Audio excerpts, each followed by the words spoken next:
afternoon. I would now like to call this meeting of the State Board of Education together, and want to welcome everybody here today. I would ask you to please turn off your cell phones and any other electronic devices.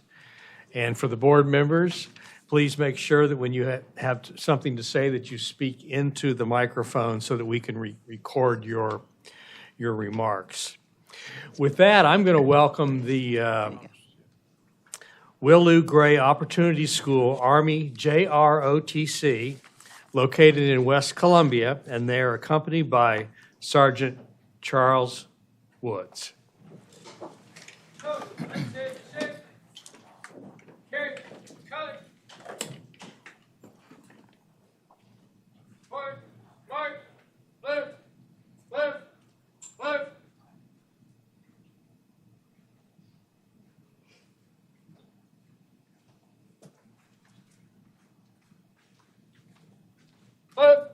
Left, colors, hold, order, arms, center, face,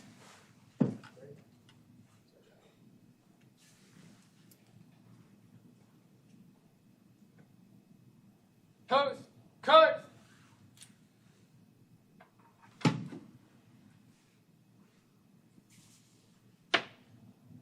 present, arms.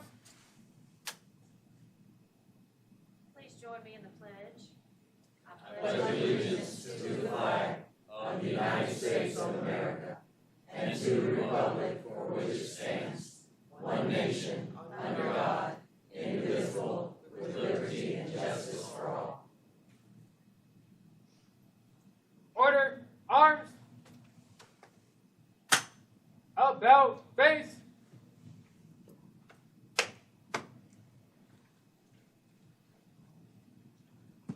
About face, left face, right shoulder, arms,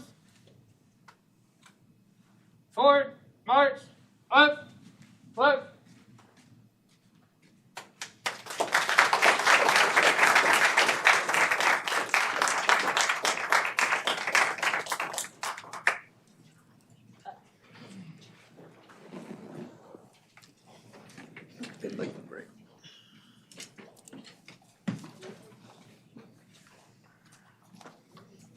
Again, thank you to the Will Lou Gray Opportunity School for the presenting the colors, and Dr. Woodall for leading us in the Pledge of Allegiance. First item on the agenda is the approval of the State Board of Education minutes for December 10th. Is there any objection to approving those minutes as presented? Hearing none, those minutes are approved by unanimous consent. The next item is the approval of the State Board of Education agenda for January 14th, 2020. Is there any objection to approving the agenda as presented? Hearing none, the agenda is approved by the unanimous consent. Recognition of visitors, including news media with us today. Any visitors who would like to stand up and introduce yourself, we're happy to have you do that, or any news media today? Well, we do have some recognitions, which we will get to shortly. Madam Superintendent, according to my agenda, those recognitions are at this point in Wonderful. the... I'll take care of those for you. Okay, Thank you, perfect. Mr. Chairman. Good afternoon, everyone. Happy New Year. Glad to see everyone here. And we do have some wonderful, extraordinary teachers with us today and their families, and I'm happy to present to you the 6 finalists from South Carolina for the Presidential Awards for Excellence in Mathematics and Science Teaching. This is the highest honor bestowed by the United States government, specifically for K-12 science, technology, engineering, mathematics, and computer science teaching. These awards were established by Congress in 1983 and our president may recognize up to 108 of these exemplary teachers each year. We have 6 teachers from South Carolina that I would like to introduce to you in just a moment.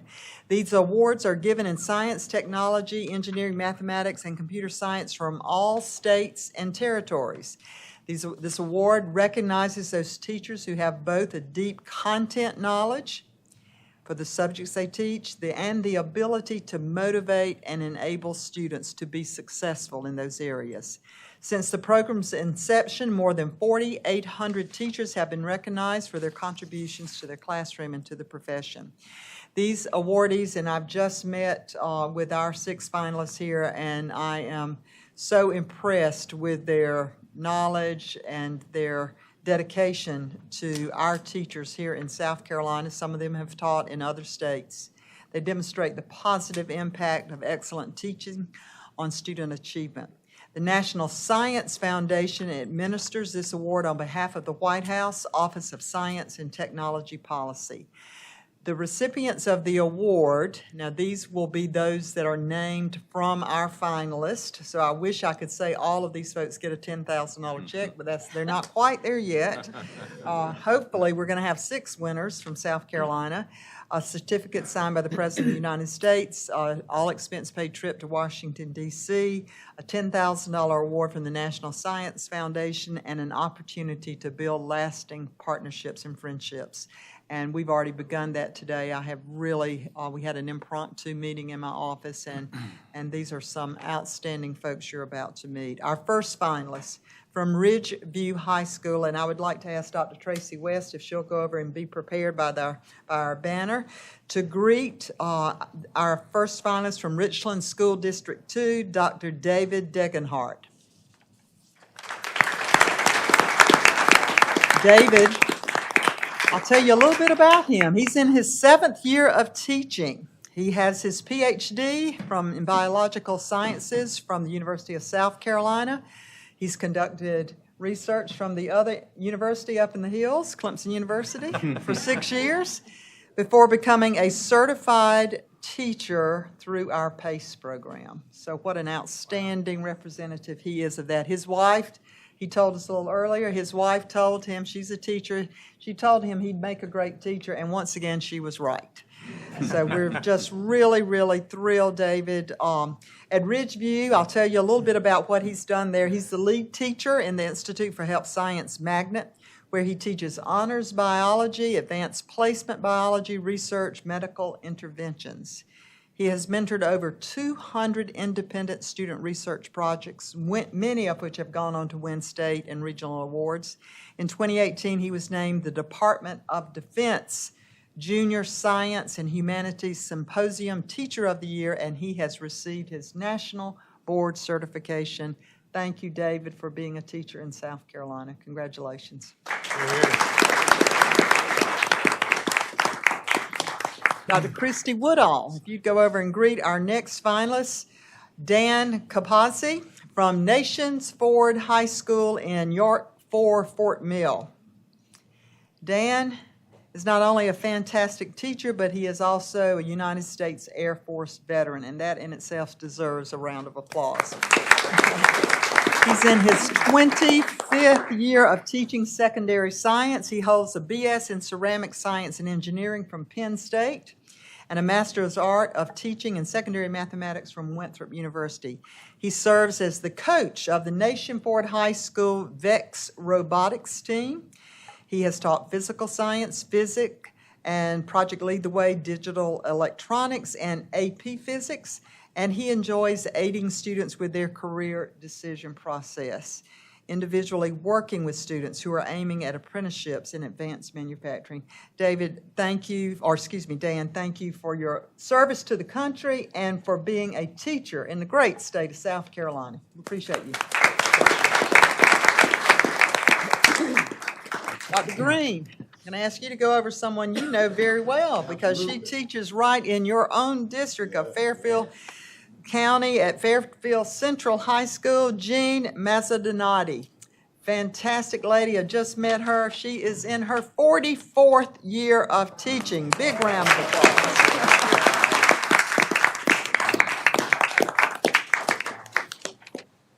And let's see here. Jean is a native of upstate New York, but we sure are glad she moved down to South Carolina. And she's taught all over the state. She has a Bachelor's of Science from the State University, New York at Albany, and a Master's from the University of South Carolina. She's nationally board certified.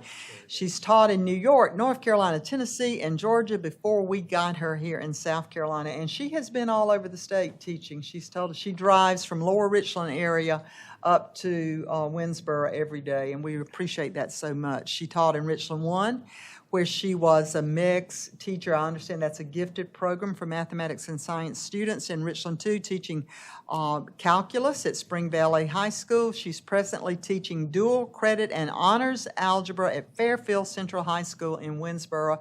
She told me a little earlier she's concerned about the teacher shortage, and she knows we need great teachers, and that's why she's willing to keep on working, and we hope you do it for a long time, Jean. Thank you very much. Yeah. Congratulations. Ms. Howard? Ms. Howard, if you'd go over to greet Jeremy Powell from T.L. Hanna High School in Anderson School District 5. Jeremy has been teaching mathematics in Anderson 5 for 14 years. He holds a BS in secondary mathematics education from the University of South Carolina, Aiken. He was recognized as Teacher of the Year in 2008 and was the Milken Award winner in 2011. Have you spent that money, that $25,000 check? Yeah, that's quite an honor, too. Jeremy currently teaches AP Calculus at T.L. Hanna, and he created the Morning Brew. I thought it was a radio talk show, but it's actually a math and science lab on campus that he does with students since 2018. What a great idea. Congratulations, Jeremy. Thanks for being a teacher here in our state. All right. And our final finalist is Lane Seisloff from Spring Valley High School. And Dr. West, if you'll go over and greet Lane, Richland District 2. And we have one more. This is not our last. Lane is in her 10th year teaching at Richland School District 2. An Ohio State Buckeye at heart. She moved to the Palmetto State because she fell in love with a good guy from South Carolina, I believe, who came down here. We're glad about that, to begin her teaching career at Spring Valley High School. Lane has a Bachelor of Science in Biology, a Master of Ed degree in Curriculum Instruction, and she earned her National Board Certification in 2017. She was also recognized as Teacher of the Year at her school. She currently holds a unique role of being the Professional Development Teacher Leader, which entails designing and implementing a personalized professional learning model for all of the 120 faculty members at her school, in addition to teaching biology and anatomy classes. Lane, thank you for being a teacher. Congratulations. Here, here.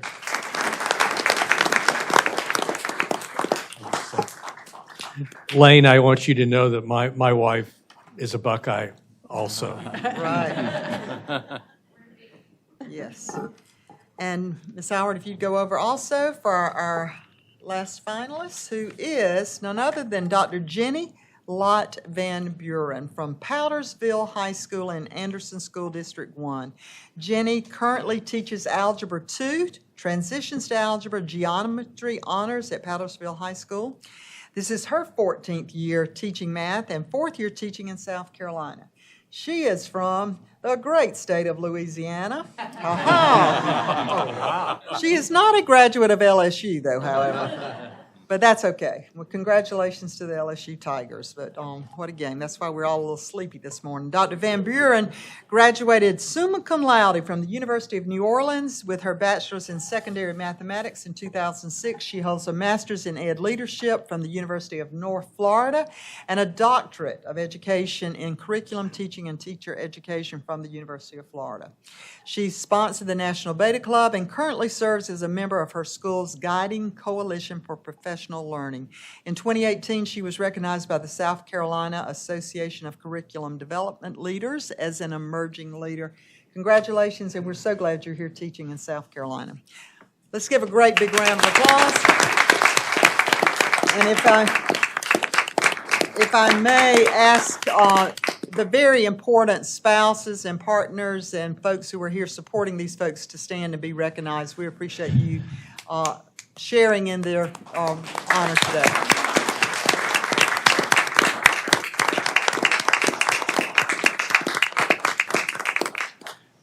Now, Superintendent, if I did the math right, you said there were 108 selected nationally? And I think we have 50 states, That's right. and we had 6. Yes. So we had an inordinate amount of, We have our 6 finalists who will be competing does for every those. state have 6 finalists? Not necessarily. Oh, I'm not okay. sure exactly how we have 6. I think it's just because they were so strong, we couldn't decide between those 6, and we hope they all win. Okay. We hope they all win. Okay, well, fantastic. If I may, just Please. one other part of a report to you. I was able to go over to Kershaw County yesterday, and I know Tracy may want to comment on this. I'm sure you're all aware of the tragedy there at North Central High School, which Sunday night a horrific tornado landed right there on the North Central High School campus, just on the campus. The elementary school across the road undamaged, but the high school took a tremendous hit and will not be able to use the facility for some time. I'm not sure what the report is there on, but our folks were there on Sunday. Our staff was there to support people from superintendents from around the state are supporting Dr. Robbins and the faculty there. Mr. Branham is the principal of the school, who is a graduate and lives right there in the community. We took a tremendous hit on our bus fleet. There were 33 buses parked there at the school on the far end, and they really caught all the debris, including these huge air conditioning vents and HVAC systems that were on top of the building. So our transportation department has done a fantastic job being there. The parking lot has been cleared. Virgie Chambers and I were over there yesterday, and our staff was there on Sunday, as I said, and Office of School Facility folks, food services folks, doing everything we possibly can to help.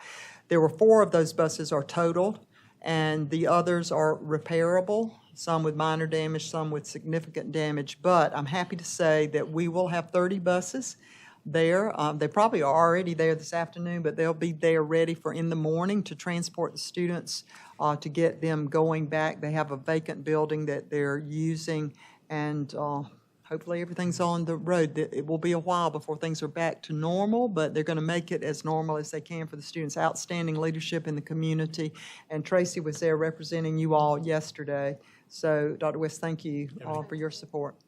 Anything you'd like to say? I think Superintendent Spearman really communicated. If you don't know the area of Kershaw County, the schools that are in that small community that go up above Camden into the Bethune area are really the heart of that community. So we are very fortunate that there is a technology center that are in the process of setting up today, and they will be back online ready tomorrow for their students. So amazing leadership with Superintendent Robbins and David Branham, the principal there, Meredith Kirkland, the assistant principal, and all the other faculty are really just, stepping up for the children and the youth in Kershaw counties. And those buses impact not only that high school, but the elementary school routes and the middle school as well, given the rural nature of that area. So I did communicate to the superintendent that direct needs that he felt this board could meet, to please communicate those to me, and we've been in touch since then, so I will bring additional updates. But they really did appreciate,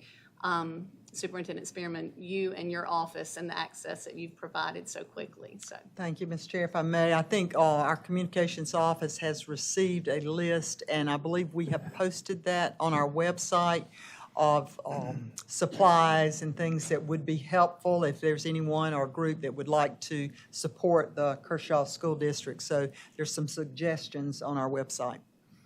And just to add to that, there have been no Fund Me pages set up by Kershaw County Schools. There was one set up by an individual resident in the community, and that was taken down. So please make sure if you or someone else wants to support the schools to contact the district directly.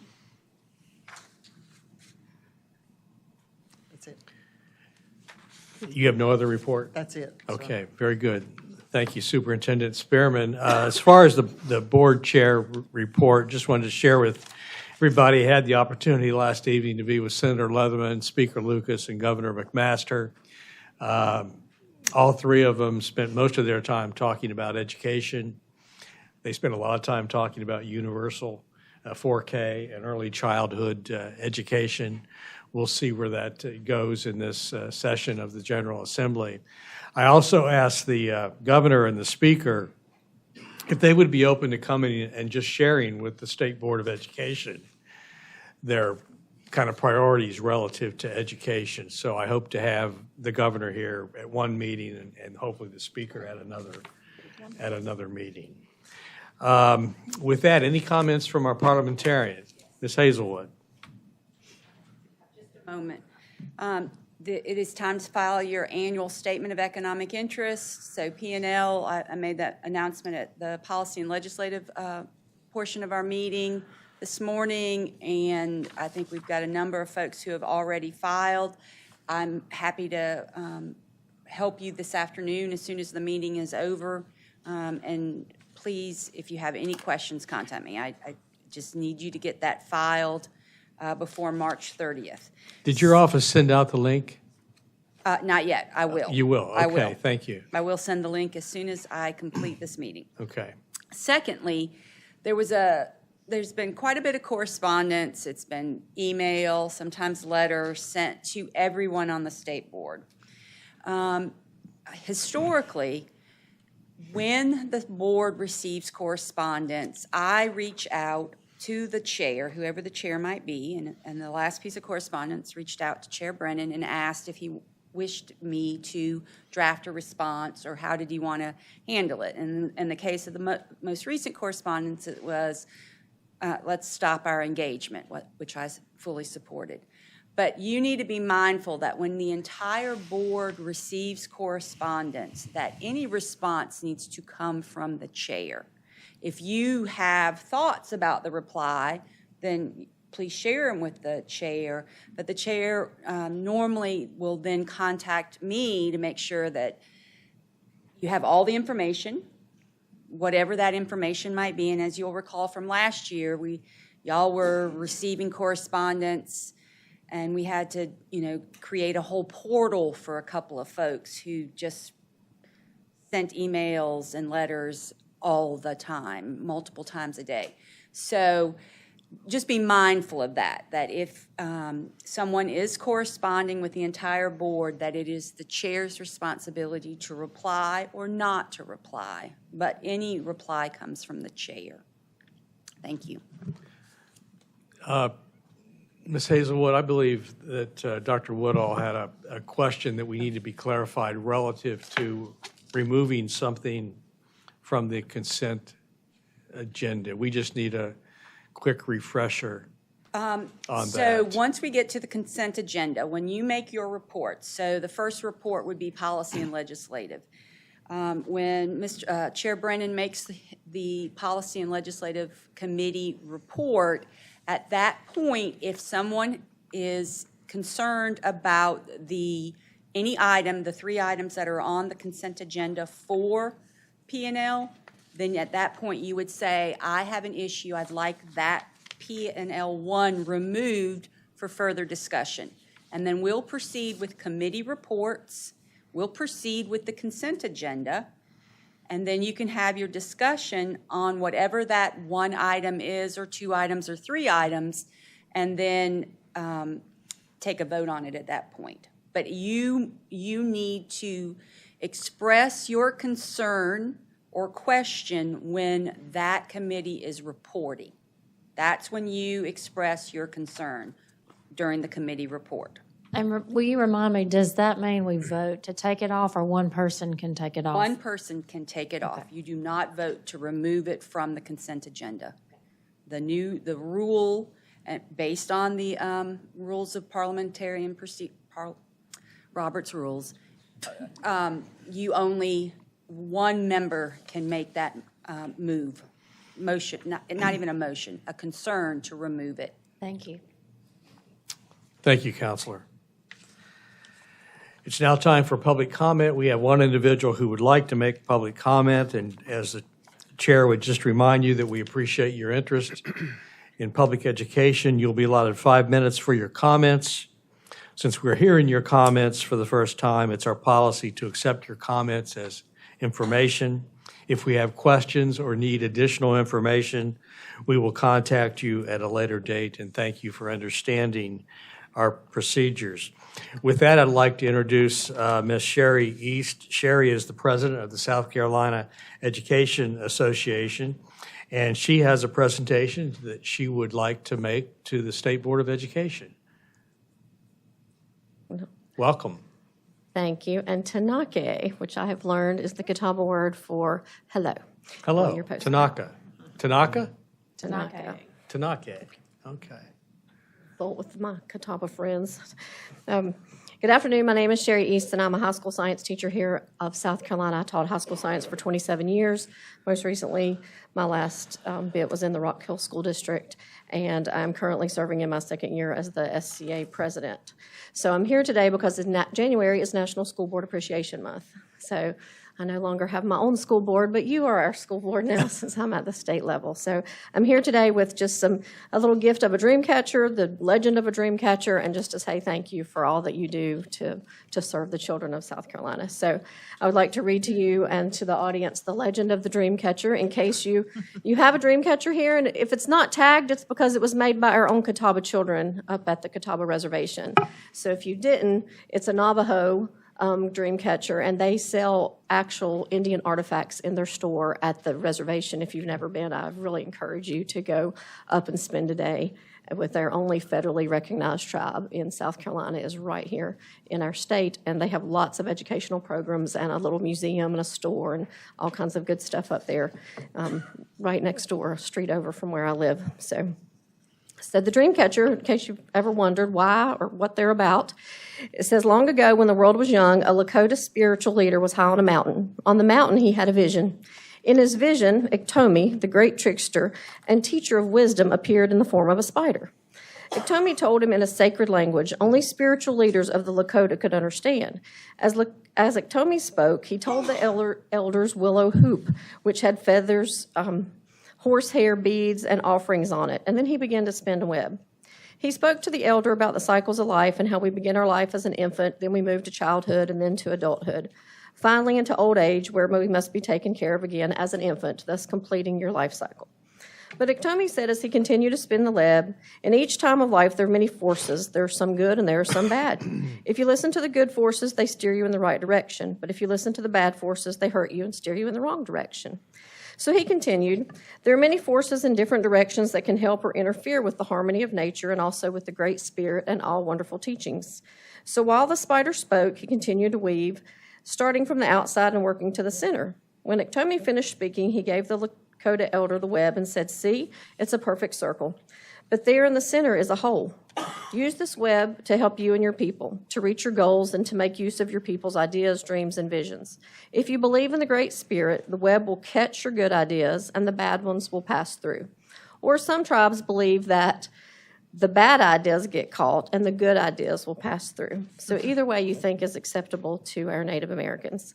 The Lakota elder passed this vision on to his people, and now the Sioux tribe use the dream catchers as the web of their life. Traditionally, it's hung above your bed or in your home to sift out your dreams, visions of good and bad, to capture them and let you act in good faith on what's good for your people. But the evil dreams could escape, and they're no longer part of you. Each time you look at your dream catcher, I would like you to think of the good and the bad, the thoughts, the evil, the good, as you make your decisions. And maybe you want to hang it in your office, or maybe we want to hang it in here, or maybe we want to hang at a lot of places in South Carolina to remind them of the good and the evil thoughts that are out there. But the Lakota did believe that Dreamcatcher can hold your destiny and your future and help you guide your way. So that is the story of a Dreamcatcher. In case anyone ever knew, there should be a hole in the middle. So if you see a fake one somewhere, it might not have a hole or a bead in it. So that's it for me. I'm, again, Sherry East with the SCA, and we appreciate you and all you do. And on the back, it just says, on behalf of the SCA, thank you for your continued dedication to the education in South Carolina. It's because of you that dreams come true. Respectfully, Sherry East, and if I can be a resource or do anything for you, please let me know.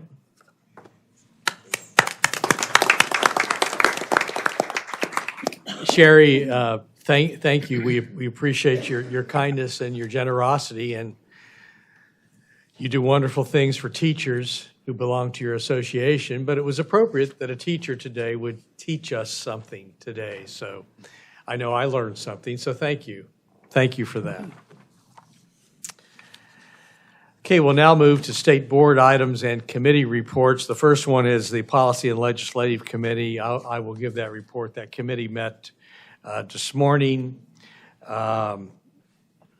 We approved 3 different issues regarding multiple school district online testing waiver requests, which we do see on a fairly regular basis. Multiple school districts implementation waiver request regarding professional workloads. We've seen that in the past. And then we had one issue, which was a request for approval of property disposal in Beaufort County. All those were approved. There were no information items this morning. All those were approved and they were placed on the consent agenda. Any questions? Hearing none, I would now like to call on,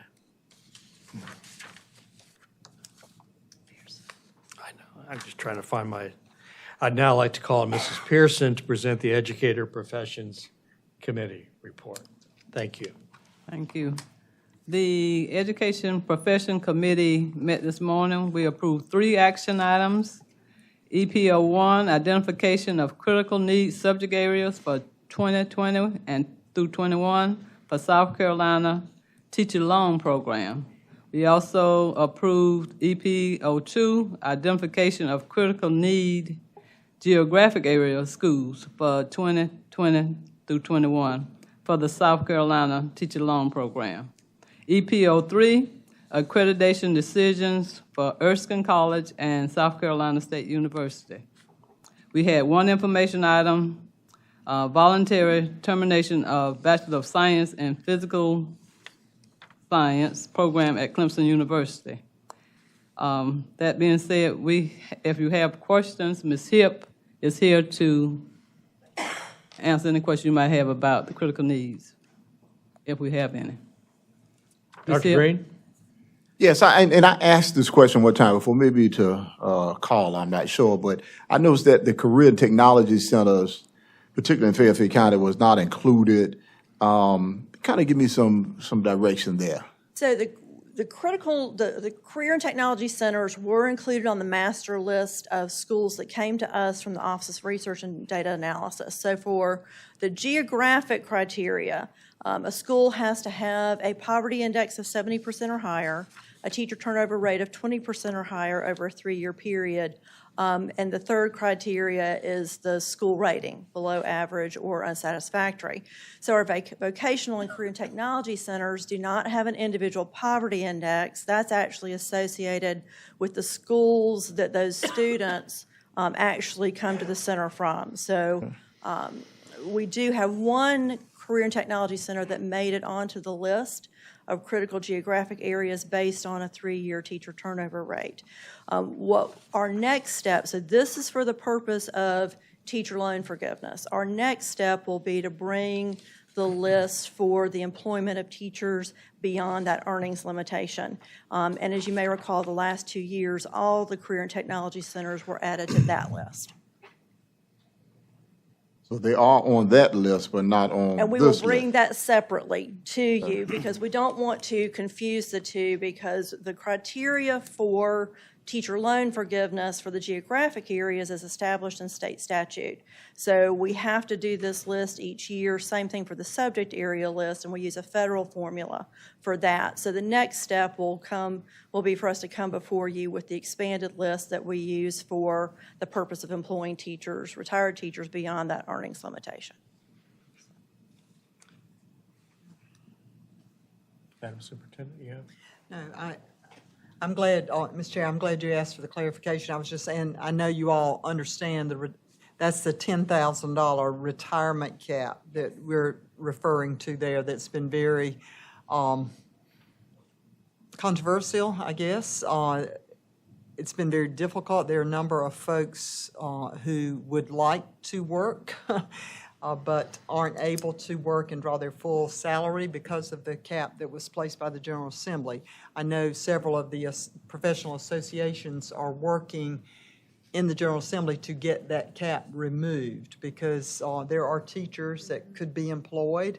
It also affects our bus drivers, I'm sure CATE teachers. So our CATE programs generally do not meet, there are some or all, are they all given flexibility? For the teacher loan forgiveness program, there are very few that are on that list.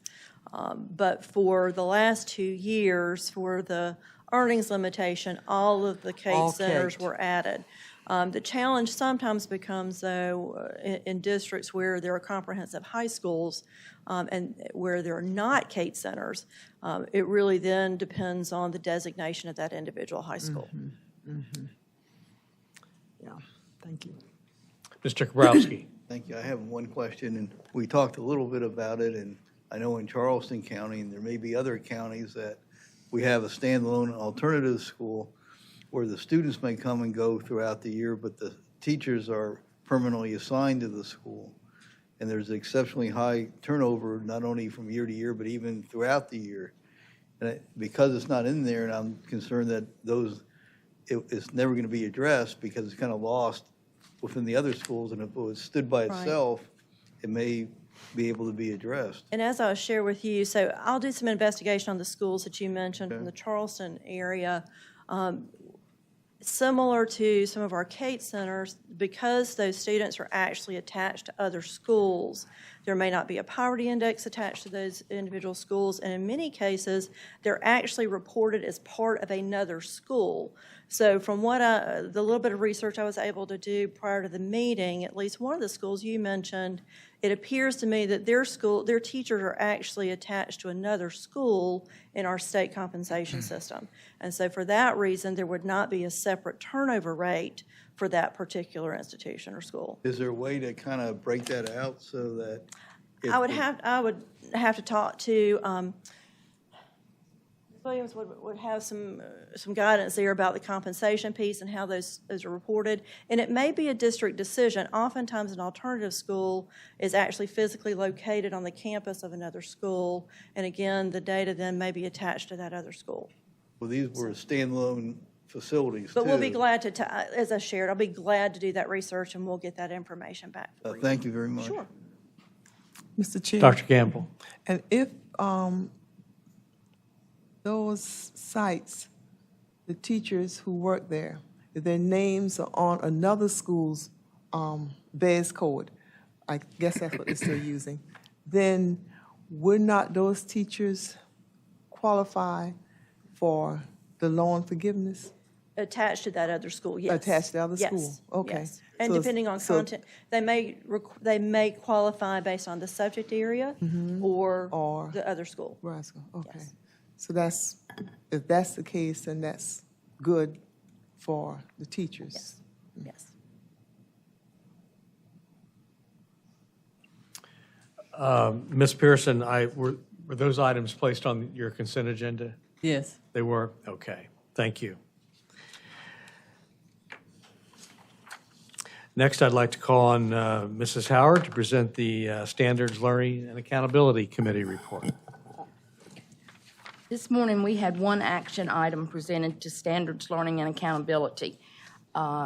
Ms. Chris Stewart, Program Coordinator, Instructional Materials Adoption Program and Office of Finance, requested the State Board of Education's approval of the review panel recommendations for instructional materials with citizen comments from the Instructional Materials Public Review held from December 13th, 2019 through January 13, 2020.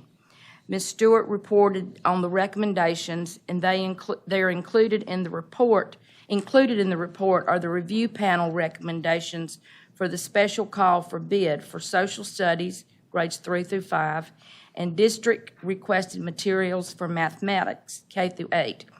The review panel evaluates instructional material for these areas in accordance with policies and procedures set forth in State Board of Education Regulation 73-40, with all materials recommended for adoption receiving affirmative votes from at least 2/3 of the panel members. If the materials are adopted by the State Board of Education, they will be available to schools for the 2021 school year. This item was approved by the SLA committee and placed on the consent agenda. We also had one item for information. Dr. Mathis reported on the Child Early Reading and Development Education Program Parent Engagement. Dr. Mathis provided information on the Parent Engagement Initiative in 16 of the poorest school districts. He spoke about the importance of a child being ready for school, about the social and emotional part, their interaction with others, and the emotions of others and how you react to those.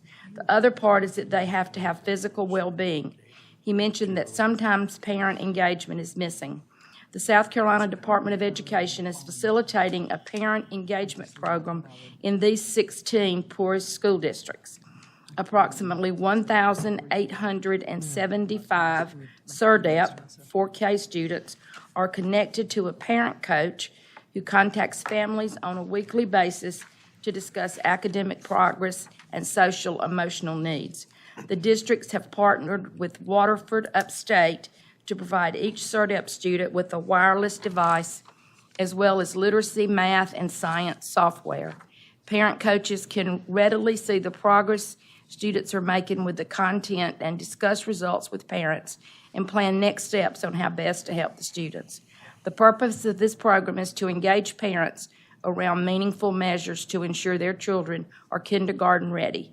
Students take a pre-assessment and a post-assessment to be able to show growth that has occurred. We did have the one item placed on the consent agenda. Any questions? Okay, I'd now like to call on Mrs. Chapman. I know that the Educator Licensure Committee met this morning. Is there a report? Yes, we met and approved 7 suspensions. Okay. And then the full board ratified those suspensions at its 11 o'clock meeting. The full board met at 11 o'clock to address two orders of dismissal, and those were both approved by the board. Before I go to information, I've asked the superintendent if she could just maybe give us a glimpse as to what may be going on in the General Assembly this session as it relates to education. Thank you, Mr. Chairman. Our folks who are representing us, Katie Nilgis, who is our Director of Governmental Relations, is over at the State House today. Lori Trawick, who is assisting with her, is also there. They will be representing the department in all meetings, as well as other members of our staff as needed. Today is the first day, but that doesn't mean we've just begun our work. We've been holding meetings all over the summer and fall with chairs of committees, subcommittees. Our budget requests had to be in back in September, so we're moving forward. A few things that I know will be of on the top of the list for discussion. Of course, the budget. The General Assembly seems to be very committed to doing something about a more competitive salary for our teachers, moving not just to the southeastern average, but now really talking about the national average and wanting our state to be in that upper quartile for national average salaries. The governor has proposed a $3,000 per teacher raise. That's a bit different than the way, Ms. Williams will tell you, than we've usually done it. It's usually been on a percentage basis. So this is going to require a little, if this goes through, it requires a little different approach from our building as to how that's calculated or how that's sent out. It definitely is more advantageous to younger early start teachers than it is for our veteran teachers, but a great way to boost our salaries. So look for that to be under discussion. The Speaker has already given his support for that. I'm not sure about the Senate. Senator Leatherman may have said something last night, but I know the Senate won't let the House outdo them on things like this, so I'm sure they'll either join in or they'll top it. So I look for teacher salary to really be a a positive improvement this year. The education reform bill that was introduced in the House last year has been passed by the House. The Senate committee has worked on it. We were told that it will probably, the move will be there to set it to special order. There is opposition to the bill from different groups. Some education groups are opposing it. I favor the bill. I think there's enough good in the bill that we need to see it pass. Particular interest to us and the work that we do here at the department is that this bill on the Senate side does include a transition district, a transition board, school board members, that when we are at a place where we can leave a district where we've met the benchmarks that we've said we need to meet in Allendale, Williamsburg, and Florence 4, and we exit, that there would be an appointed board instead of going back to the board who had been elected. So that's one of the most controversial pieces of the legislation. So we'll see how that plays out. I will tell you, as I've thought about this in the last few days, I think the Department of Education and the State Board, y'all have been a part of this, and I know our staff has poured our hearts into these districts. We have seen improvement, and we're getting close to the point where we can leave, where they've met what we said they need to meet financially, achievement-wise, clearing up any issues that they may have had with programming. So we're going to leave. And this is up to the General Assembly to decide what they want to see happen. I think that we've done our part. We're in the process of looking at those benchmarks, and we'll be reporting to you. But I think this is coming down to the nitty-gritty. Folks say takeovers don't work. I will tell you they do work. It's what happens when the takeover is over. And we have proved that sometimes the improvement goes in the opposite direction. So I'm ready for the General Assembly to tell us how they want the state of South Carolina to operate. So that's going to be a very interesting debate as we go forward in the next few weeks. There are several other bills that Senate has been holding hearings on. One involves what is called an educational scholarship. Some folks call it a voucher. This bill is very encompassing. If it were to pass in the state that it is written now, it includes about 90% of the students in South Carolina would qualify. I have some real concerns. We have some financial concerns about how this would work. So that is not a done deal, but it is certainly getting lots of traction, more traction than ever before. So we'll have to be watching that very carefully. And I look for that to be debated. Now, the issue, though, for the General Assembly this year is they've got some really hefty discussions, and one of those is the Santee Cooper legislation. That's probably the top priority, and that's going to take a lot of time. Once you do that, you do the budget. 3 or 4 months, it goes by quickly. So as to how much will happen on the education reform bill, we don't know. Look for, if the education reform bill doesn't move forward, look for individual slices, pieces of that legislation to come out in individual bills. Some of those have already been filed on the House side. So I look to see some movement of those individual bills, and we'll see. See what happens. But the other really encouraging move was the governor's proposal on expanding K-4 or 4K to make it universal for all Medicaid eligible students in South Carolina. This would increase, there are about 15,000 students, I think, that are not served now who are Medicaid eligible in counties across the state. This would operate very similar to how it has operated in the past. This is about a $55 million budget item. About $38 million of it would go to public 4K, public schools, expanding their programs. The rest of the funding would be open to private facilities working through First Steps, which they have done already in the past. We have many private facilities that are part of the First Steps program. This would expand that to more, it's really making it a little easier for faith-based programs to become involved in this service.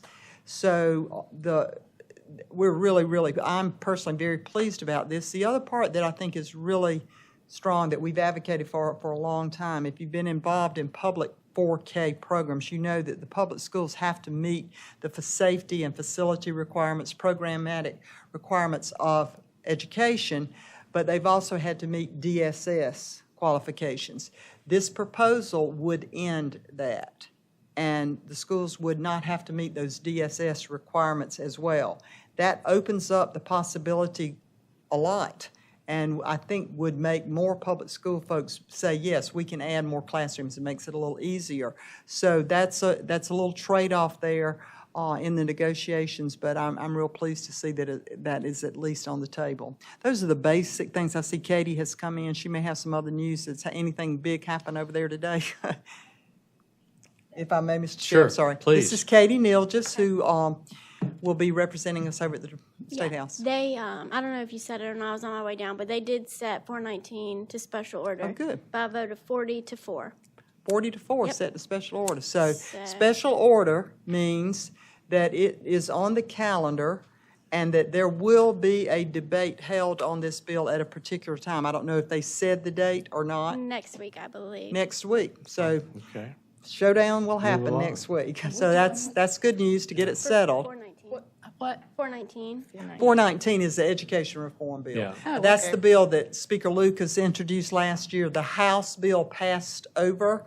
The Senate actually took their own bill and really have changed a lot of things that were in the House bill. So you'll hear some folks talking about what they don't like in the bill, and sometimes it may be something that's in the House bill that's not in the Senate bill. So you've got to be very, very careful when you say, I don't like parts of the bill, because there's some similarities, but there's some real differences in the two bills. And I have a side-by-side if I can send to you guys if you Okay, want, of great. the House and the Senate. And I'll be glad to entertain any Sure. questions if folks have any. Any questions for the superintendent and/or Katie? Well, thank you for that. And Katie, assuming that your schedule permits, every time we meet between now and the end of the session, it would be great if you could be here and give us an update. Thank you, Okay. Katie. Thank you. My very able chair-elect reminded me that we need to approve the consent agenda. You have that consent agenda before you. Is there a motion to approve the consent agenda? So Make a moved, motion. Mr. Chair. Thank you. Second. Is there a second? Second. Second. Any discussion? All in favor signify by saying aye. Aye. Opposed, same sign. The consent agenda and all the items pertained therein are approved. Next is the information item, which is typically what we do at the end of this meeting to get an update on Florence, Allendale, and Williamsburg. And I believe that Donna Manning, the interim director, will make that report. Is she a PhD? Okay. Welcome. Welcome, thank you. Good afternoon. So I have the updates for the, You got big shoes to fill. You know that, don't you? I do have big Okay. shoes to fill. And I will tell you, I will not be able to fill those shoes completely, but I will try my darndest, so. I bet you will. Yeah, so week one went well. Everybody was on vacation over Christmas, it was nice, but week one back was a little heavy. So I do have the updates for the 3 takeover districts, and some of them are a little briefer because of the December month, and some are a little more extensive. We'll start with Florence. Currently, State Department staff are transformation coaches, helping support that school with their progression towards their goals. Some of the open house and community meetings that occurred in Florence 4 included club days, junior beta club induction, and a club showcase that took place. Staff professional development activities were vertical team planning meetings, Linkit report training, and a data meeting. Florence 4 is proud to announce that their Eagle Academy was started on December 7th, and the Eagle Academy is an after-school program that serves students in grades K through 5, Monday through Thursday each week.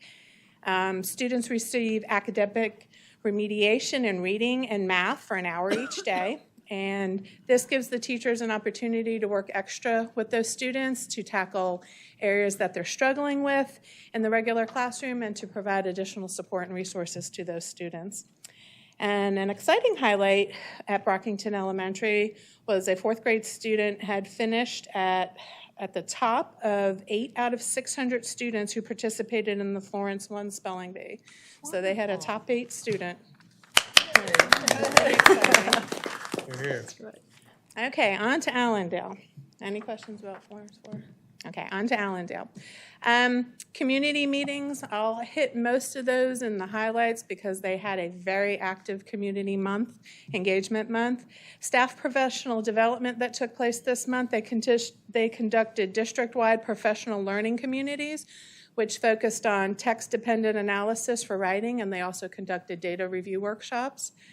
Current vacancies are a elementary level music teacher. Hard to fill those spots sometimes. So the big highlights for Allendale. Allendale County Schools received $26,000 from an anonymous donor to fund its Saturday school, which is held each Saturday to support students who are not reading on grade level. It's pretty amazing. All students in Allendale County participated in a mock text-dependent analysis writing assessment, and the assessments were scored by those ELA teachers who had received that professional development earlier in the month, and also district staff participated in that exercise as well.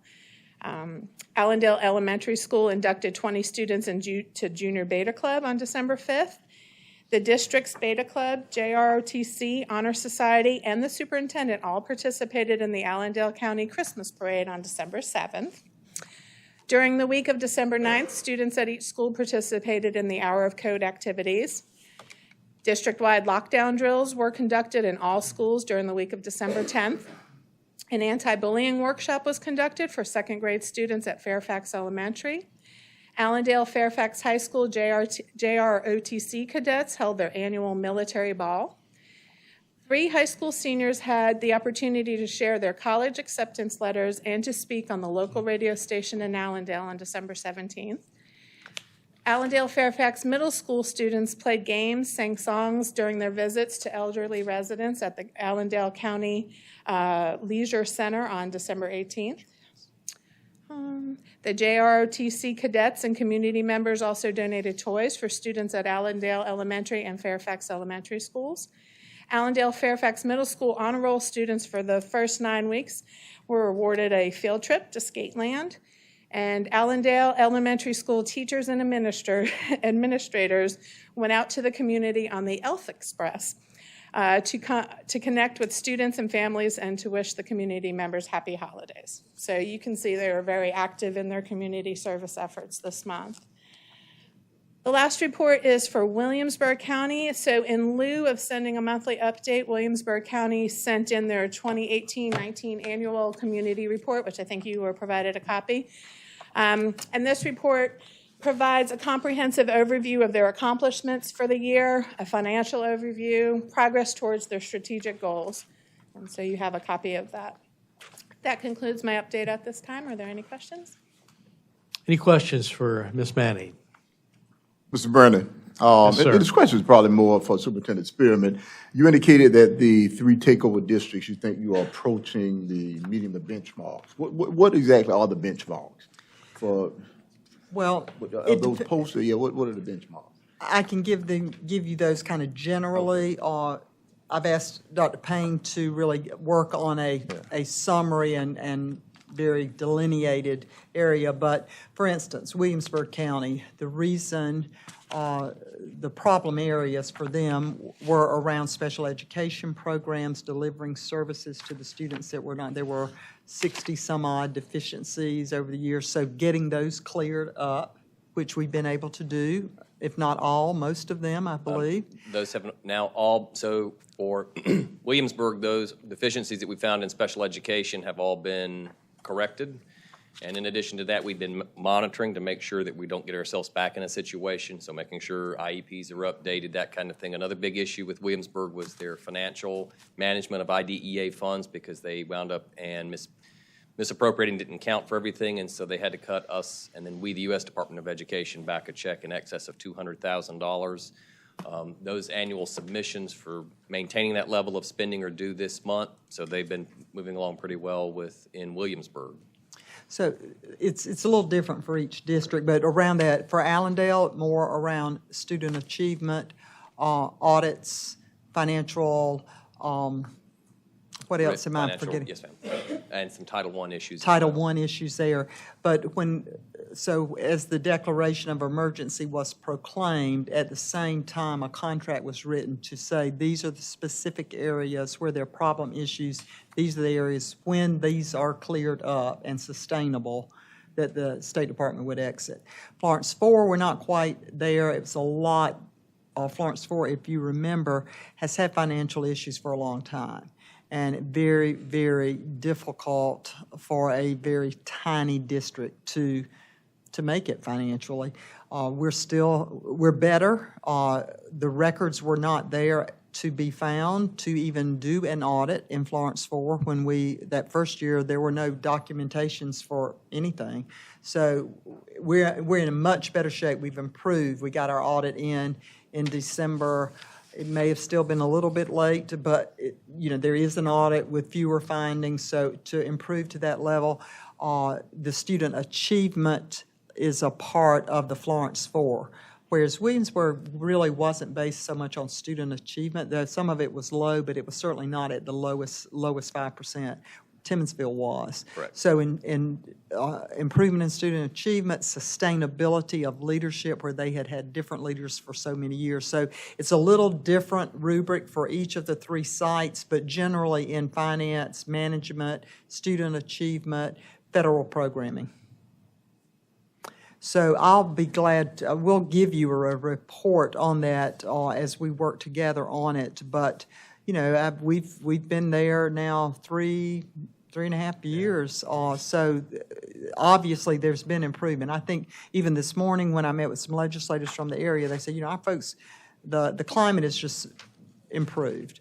And I don't want to walk away at all, but at the same time, we want to feel our commitment to when those benchmarks are met, it's time for us to make a change. So I think we're at that point now where as I said earlier, the state needs to decide what they want to happen there. Other questions? Miss Manning, you did an excellent job. Thank you. The chair is not aware of any other business to come before this board. Seeing that there is none. I have one thing I failed to mention. I want to invite you all to a very special event on January 28th. It will be the 75th anniversary of the liberation of Auschwitz, Holocaust Memorial Ceremony. The Department of Education is a partner in presenting this. It will be streamed on ETV for all of our students across South Carolina. The program will be about an hour long. It reminded me when Donna spoke, students from Allendale, we have a busload coming, and they're going to be part of the program that day, as well as some other students from across the state. We had a 50th anniversary, even a 25th anniversary, but this is very special. It will be held at the USC Alumni Center. It's open to the public, no tickets required, but seating is limited. Some choirs, an ecumenical group who will be participating in the program, and a very, very special time for us to bring this to the attention of our students in the state. So I'm real happy that we're a part of it. But that will be on January 28th. Elie Wiesel, son, will be the featured speaker. Mr. Wiesel, was a Holocaust survivor, and so his son is in high demand, and we were not able to get him on the 27th, which is the actual liberation anniversary day. So our ceremony is on the 28th, but hope if you could attend, or at least be sure to tune in to ETV that morning to watch the ceremony at 10:30. Would you have Lori send us? I will. A link or a reminder? Sure. Thank you. Thank you. Anything else? Just to remind the members, turn in your travel form. Give those to Noel before you leave. And with that, we stand adjourned.